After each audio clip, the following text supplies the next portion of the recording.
You found yourself on another episode of Locked On Bulls. On today's episode, we're talking about DeMar DeRozan and his upcoming contract extension with the Chicago Bulls. We're also talking about Zach LaVine once again denying trade rumors and what changes would we like to see in the next preseason game. We're going to get into all that and more right after this. You are Locked On Bulls, your daily podcast on the Chicago Bulls, part of the Locked On Podcast Network, your team every day.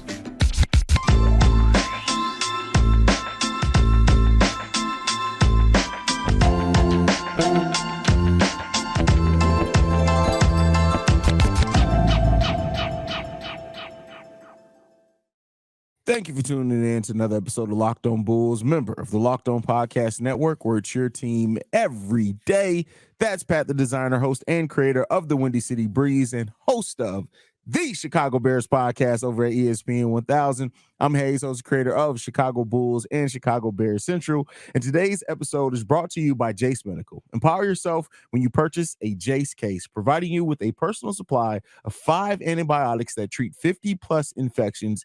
Get yours today at jasemedical.com. That's JASE medical.com. Pat, man, so one of the things that's coming into the season that we knew was going to be a storyline that's ongoing is DeMar DeRozan's contract extension. Now, veteran contract extensions work a little bit differently. They have up until the official start of free agency in the summer to extend DeMar DeRozan. They don't have the deadline like with Patrick Williams. I think the deadline's like October 27th, something like that. They can technically extend DeMar anytime from now until the opening of free agency. It doesn't really change anything. And I do think personally, just to kind of jump off this conversation, that the Bulls, like they can't hurt themselves by waiting. I would say wait to see what this team looks like, what the impact DeMar has, if any of the young players make a leap or a step up before you really lock yourself in with DeMar, especially if they're going to give him that full max, which is upwards of $179 million. What do you think, Pat? Yeah, I agree with you. I also think you have to kind of figure out what DeMar wants his role to be moving forward. The end goal is not for DeMar DeRozan. I would love for DeMar to finish his career, right? I finish his career here in Chicago. I really would. Like, he's a Hall of Fame player. It would be a great player to have for the second half of his career here in Chicago. He contributes to winning as well. I would love to have him finish his career here, but realistically speaking, if there's an aggressive P. Will here, if there is a aggressive Kobe White here, those are two players that I hope to see have a leap this season, that I hope to see move in the right direction this season. DeMar in the way. So I need to know what DeMar's intentions are. Does he plan on being a starter here for the rest of his career? Or can you kind of move out of the way? Because I'm going to be honest with you. P. Will is not a full-time power forward the rest of his careers. At some point, he is going to have to switch back to that small forward position. I think that we've made this adjustment. That one. I think that we've made this adjustment based on the player that we have here. Like, I think P. Will can play the small forward position, but I would like to see him as a natural. I'm sorry, I said that backwards. I think P. Will can play the power forward position, but I'd like to see him as a small forward in this league because I think he has more of an advantage with more of the small forwards that he's going up against. So for me, laterally.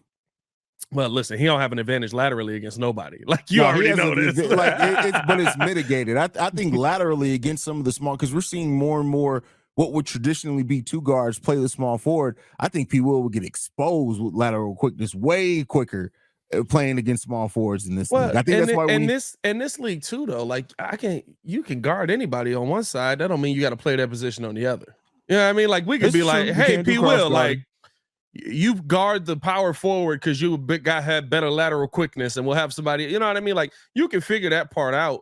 For me, I just think that if there's going to be this continued progression, which I believe this is what the Bulls want because of, adding to the player development staff and stuff like that, then you got to get old guys out the way. Unfortunately, right now, DeMar DeRozan's one of the old guys. Nikola Vucevic is too. I hope there's a center that's in the pipeline that's going to be able to come up after Vooch is on his way out of here, right? Like, you have to say, right now, Vooch is the past, present, and future. You know what I mean, bro? Well, our 33-year-old center is the future of our team right now. Adama Sanago, that's the best thing that we got going for us right now. Like, so you have to figure out what's going to be those next steps. And you got to start figuring that stuff out now, because there is going to come that point where DeMar says, okay, I'm going to, maybe he resigns here. I'll come off the bench. or I'll play a different role on this team. That means the next guy has to be ready to go. We don't even know who that next guy is. Jesus Shuttlesworth. I'd take that. Give me Jesus Shuttlesworth all day. Ray Allen, bro? Come on now, dog. Come on. No, now, I'm not dog. talking about Ray Allen, the person. Jesus Shuttlesworth, the character. Hey, give me Jesus Shuttlesworth, the character. I know he can shoot. Man, was a heck of a two-guard even in. And my favorite part about that is Ray was Denzel wasn't supposed to score no points. And Denzel said, nah, bro, you're not finna have me in no movie and I don't score nothing, bro. Hilarious, man. But when it comes to DeMar, the thing that I look at is, to me, right, unless this team, for some reason, Kobe, Pat, and God forbid, who else? Erna Lop, somebody takes a massive leap this season. Bateem, I'm trying to change my brain. But unless all three of those players make a leap this season, to me, it's not about extending DeMar. I'm fine with extending DeMar. It's how you extend them, right? Yeah. If you're giving him the full max for 4 years, you better make sure that you are absolutely sure some of these young players are going to hit, because if you don't, that's going to extremely limit the Bulls' ability to go out in free agency going forward. So we'll see with it. You have to also, the next time, like I've said, even with extending Patrick Williams, extending DeMar to a reasonable contract, they can still have about $65 million in cap space in 2025. In that summer, if you give them that full max, it cuts into that drastically. So you got to make sure that you are absolutely positive. Now, I'm not against DeMar getting the full max either, but I would more so say it got to be a 2-3 year deal at that point, not for the full 4 or 5. Well, I think if you're going forward, to me, it's all about, like you said, the structure of it, right? Like, listen, if I'm doing this, if you sign DeMar, that's the team you ride with, no matter what. You're not right. You're not like, oh, we're gonna go out and add another big star to this whole thing. If you sign DeMar, your team for the next 2 to 3 years is Zach LaVine, DeMar DeRozan, Nikola Vucevic, Patrick Williams, Kobe White, all those guys, right? Because the one thing I can guarantee y'all is P. Will's getting an extension. It's probably going to be 20 mil. Prepare yourselves. 20 mil a year for Patrick Williams. Must for to be losing their minds. Oh, bro, it's absolutely. I can't wait to comment, bro. Bro, I can't wait. I can't wait. I swear I can't, bro. Because it's just. I'm not even gonna comment. I'm just gonna watch the comment section. I'm like, it's about to be calamity in this mug, bro. We just go in live. We just go live and we come on and don't say a word. It's just the title is just Patrick Williams signs for 5 year, $120 million, and we just sit here. And that's what those React streamers are doing a lot now on YouTube. Hey, bro, too, fact. so. But no, like, to me, I would structure the contract so that it is a front at loaded? the beginning, very front loaded. I'd aggressively front load that contract because you know that this is the team that you're rolling with. You're trying to go with development, so that's going to be Bateem, Sanago, Phillips, all of those guys. And then on the back end, if you want to get out of DeMar's contract, you can. If you want to move DeMar around and kind of say, okay, you're kind of here in your career, come off the bench, you've got a bench player at a reasonable price, I would aggressively front load that contract. Might as well look at that first year and be like, there's no reason to give him this much money. I mean, yeah, if you like, front loading isn't bad at all, because then at that point you're preserving some of your cap space because it gets less year after year. So by the time you get to that summer of 2025, you actually you're taking away money from that annual salary rather than adding to it. So that's definitely something that, when we've seen the Bulls front load contracts before, so maybe that could be something that they do with this team. But I think Zach's is front loaded, ain't it? I'm not sure. I'm not even going to pretend like I remember. I'm not sure if Zach's front loaded or not. But with that said, like, it just comes to what the product on the court is this season, what the number is for DeMar DeRozan, what the years are, right? And I think that there's a way that it works for everyone. It's just it's not. I didn't think so. Zach started at 37. He gonna finish at 48. There you go. That's crazy. Shout out to Zach. Shout out Zach. Hey, and it's still a discount. Yeah, but look up Jaylen Brown contract if that infuriates you. Can't go left.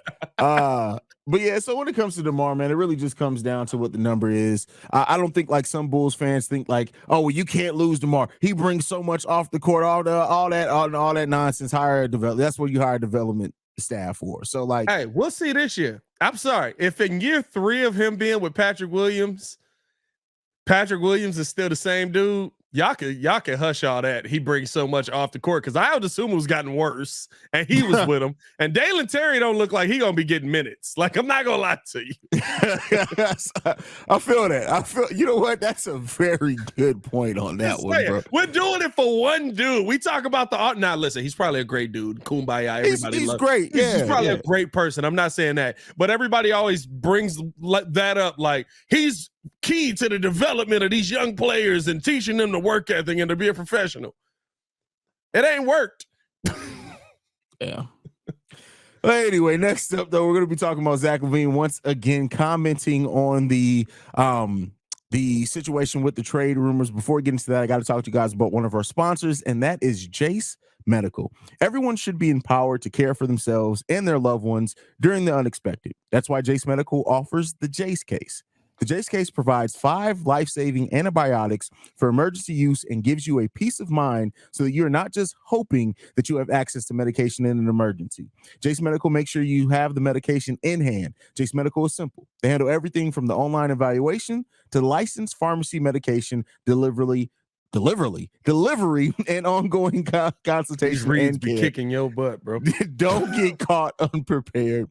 Jase Medical is simple. You go online, fill out a form, and then you get a prescription of life-saving medications right to your door. The Jase case gives you a peace of mind so that you're not just hoping that you have access to medication. You make sure you have it in hand. Get $20 off these life-saving antibiotics today from Jase Medical by using code LOCKEDON at checkout at jasemedical.com. That's JASE medical.com.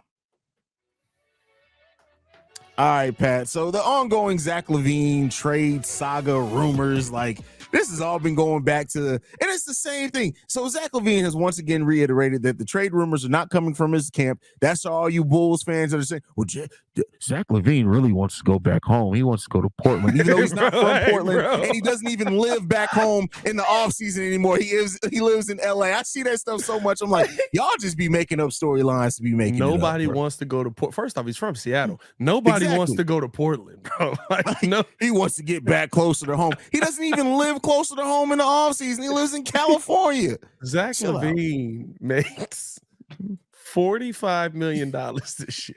He can charter a flight every day to go back home if he really wants to go back home. It's $10,000.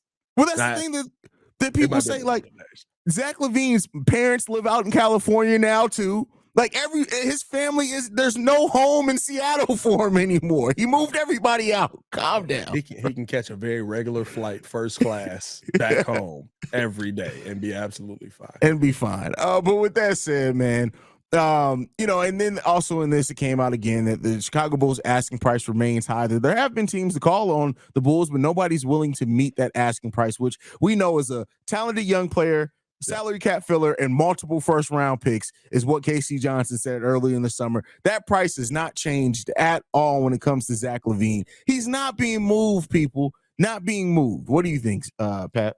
I mean, listen, Zach there. That would have been wild.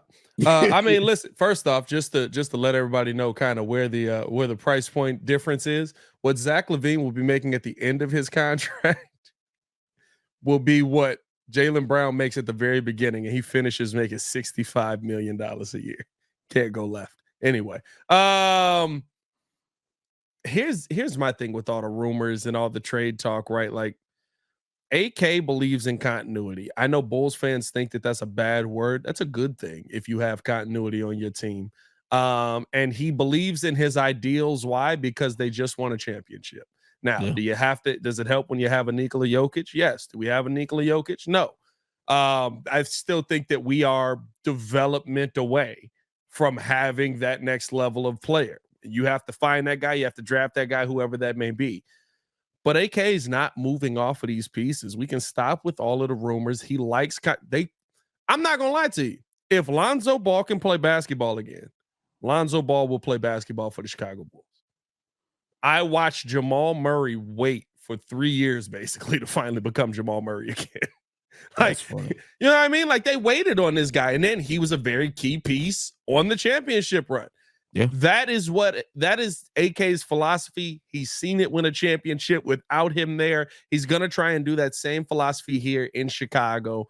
And we shouldn't be surprised. And when these rumors pop up, like, I get it, right? It's a good talking point. Maybe there are some cases where people might be interested in him and you can trade high, but it's not going to be as high as the asking price that AK has, because there's a belief in Zach LaVine from everyone outside of Chicago.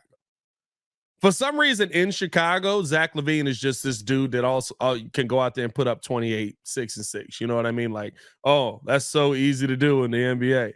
But outside of Chicago, everybody's like, no, we would love to have him on our team. Like, are y'all trading him? Like, if you're trading him, we'll take him.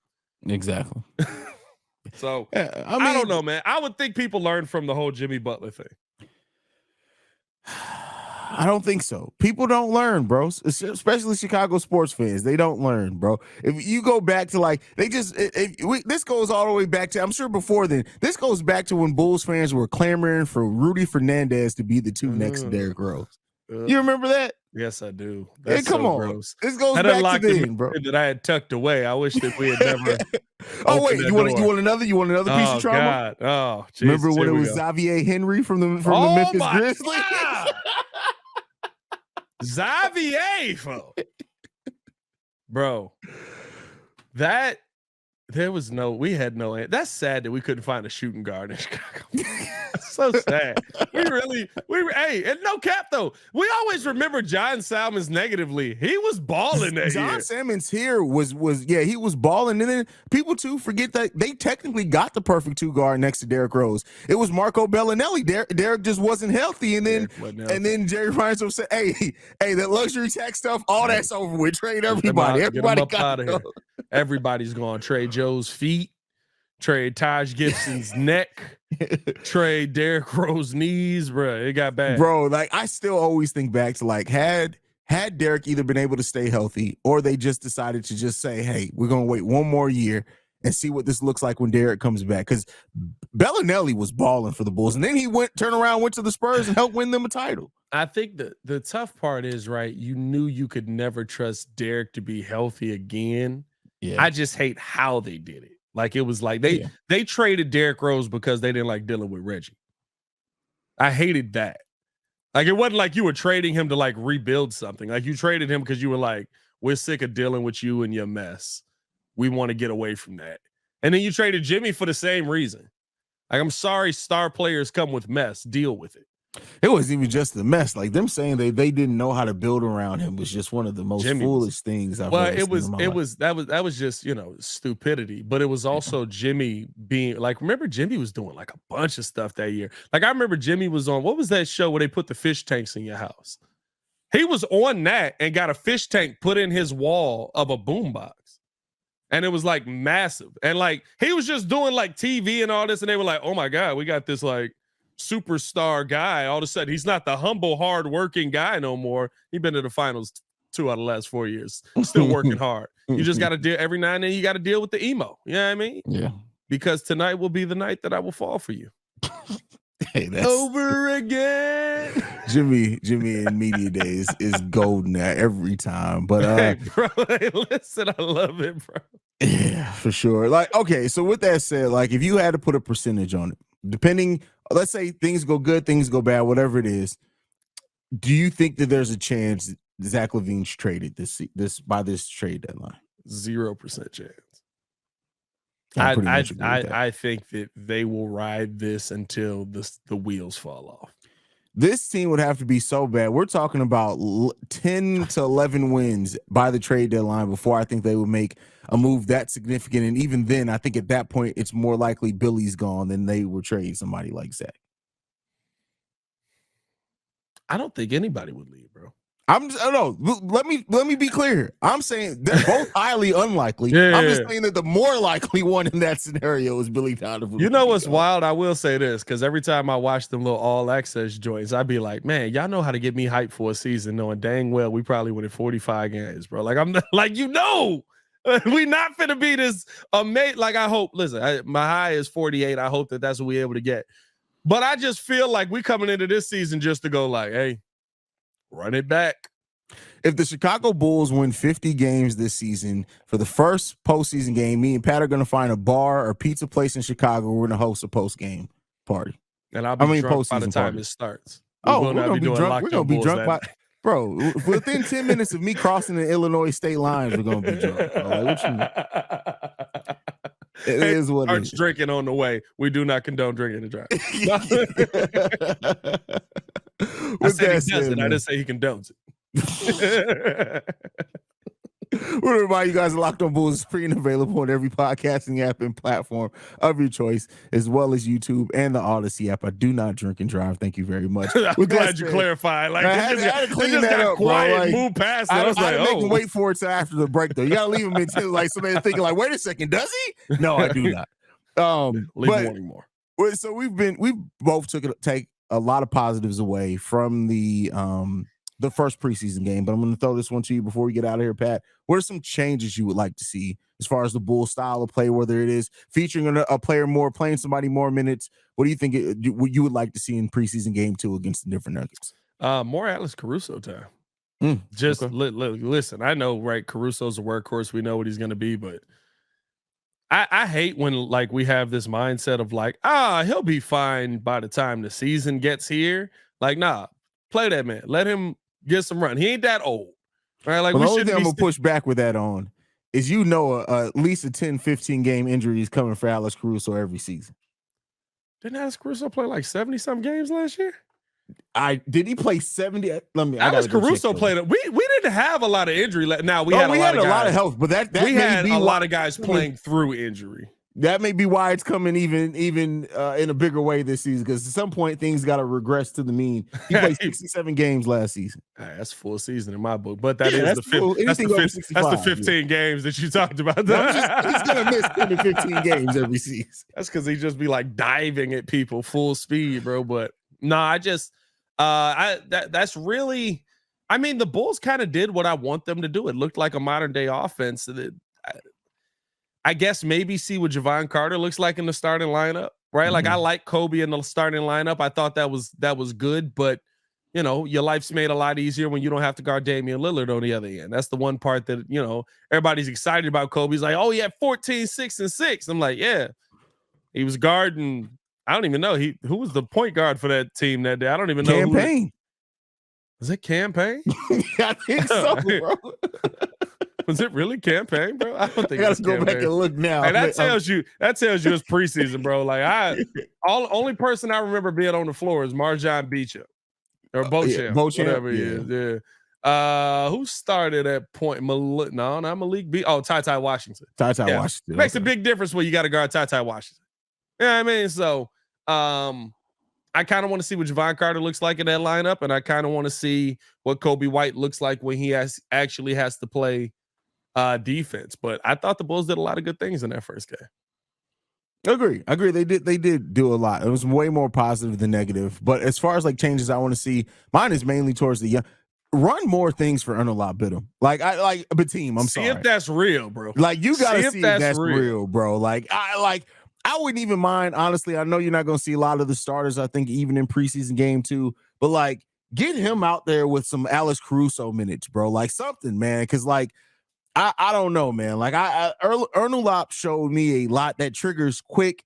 So I'd like to see more of that. At this point, I would almost rather see Bateem play more minutes than Dalen Terry, bro. Bro, it's sad, bro. Like, I guess that's not really a change. It's just like, I need to see more, because Dalen in 11 minutes, basically, I mean, a couple of rebounds, a couple of assists, but like, I would rather see show me Justin Lewis, show me Unalot, show me Adama Sanago. Terry Taylor is kind of just. Well, Terry Taylor is the modern day Ben Wallace. Like, he's gonna go out there and rebound and play tough. He's as advertised. His whole game is rebounding. But I'm gonna be real with you. Show me Julian Phillips. I know Julian Phillips only ended up getting one bucket. But the IQ that he showed on the bucket, because I would assume was sitting on the ground trying to fight for the basketball, to just go, I need to cut right now. Like, that is something that I was like, good job. I mean, he also need that on my team. Three easy shots at the rim, because you could tell he was excited as shit. Like, he came in on some tweak stuff, bro. He came in like, hey, y'all, did y'all know I made the NBA? I made the NBA. Like, I'm here. Like, that's how he came in. So once he calms down, bro, I think he's gonna get a better production. He definitely was tweaking, but I think here's the thing. I say this about Julian Phillips. He looked confident. Oh, for sure. He looked like he was not scared to be on that floor in the slightest. And now I feel like he gonna commit some fouls though. Oh, yeah, my God. Absolutely. Rookie big man, he's gonna commit some fouls. Hey, 4 seconds into the game, that man was like, pow. I was like, dang, dog, like you just got off the bench. Who did you hit? But no, I mean, realistically, those are. It's not much. I mean, like, listen, I'm looking at the roster right now. The whole bottom half of the roster is not going to be on the team. No, Quentin Jackson, he ain't going to make the team. Carly Jones, I still got my questions. Heidegger, so Windy City Bulls. Io, we'll see how many minutes Io plays. He's definitely going to be on the team. Adama, nah. Ernalop, we hope. Ernalop, I think, makes the team. I mean, he's gonna. You think outside of the two-way contract? I still think he's gonna be on his two-way contract this year. Next year, I think he's gonna be. There's going because he can get 65 games before you got to convert it. Yeah, I think you're gonna see a lot of like, hey, we know what you can be here. We want to see it as much as possible. Because with the new pace that they're playing with, that plays right into a player like Ernalop. Like especially to the sense that it seems like he's gonna. Because he used to be able to take people off the dribble in EuroLeague. It seems like that's going to be something he's going to have to adjust more to at the NBA level. But as somebody who, in transition, if you're getting out there playing quicker, who can just take a spot up three off a fast break. Yeah. I think here's the thing, too, right? Like, I could see Ernalop making it before I see Dalen sticking around up here because they want Dalen to be a point guard. They're putting Dalen out there at the point. Like, I'm sitting there, I'm like, all right, like, who's he going? Whose spot is he taking? Is he ahead of? He's not ahead of Ayo Dosunmu. Wait, Dalen didn't play the point. He ran offense. He didn't play the point. He was always out there with either Carlik or Ayo Dosunmu. Was he? Yeah, one of them were always on the court when Dalen. I don't remember Carlik being in the game at the end of the game. I think at the end of the game, I think that because Carlik had went 0 for 4, and Billy got frustrated. He may have been in there at the point at the end. But like, that very last few minutes, 5 minutes was like Justin Lewis, Ernalop, Dalen, Terry Taylor, and Adama Sanago. Yeah. So like, if they want him to play the point, he's a long way away. A long way away.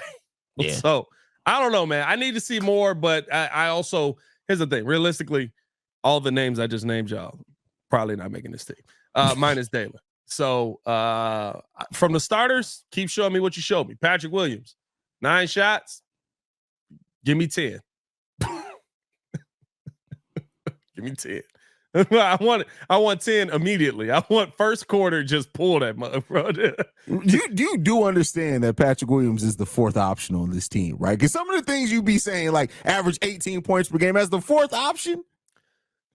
Yeah, I see teams do that all the time. Who's the fourth option on the team that average 18 points per game, Pat? Andrew Wiggins. Andrew Wiggins probably at that point in time was more like a second option with how hurt Klay Thompson was all that season. Or third on offense with Draymond Green no longer playing offense at all.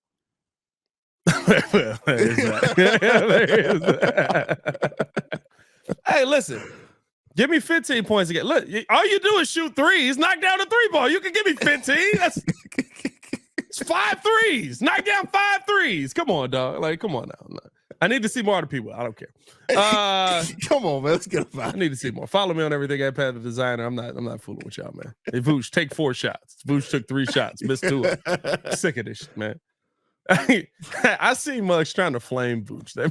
I was like, bro, I'm Vooch like, you clearly didn't watch the game, bro. Hey, bro, like when people came in there, like, and then people were saying too, like, oh, Vooch is still settling for too many threes. He took 1 3-pointer. What are you talking about?